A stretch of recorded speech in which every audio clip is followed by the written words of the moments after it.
Hey everyone, welcome back to our channel. Today I'm going to show you how to change screenshots folder location into your Windows 11 in a very simple way.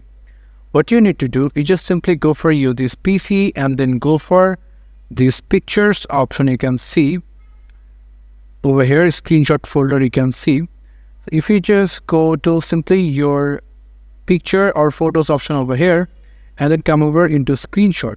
And now what you need to do is just simply click on the right mouse button and then you'll get an option called properties.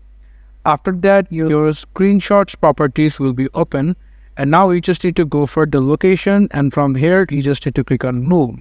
So now what you need to do, you just need to select any of folder or any of file you want to save the all screenshot on that specific folder. For that, I will going to select the documents over here and going to select the folder, click apply, click yes another time, and then click OK. So this is how you can change the screenshot location into your Windows 11 in a very simple way. Thank you so much for watching this video. I hope to see you in another videos. Till then, goodbye.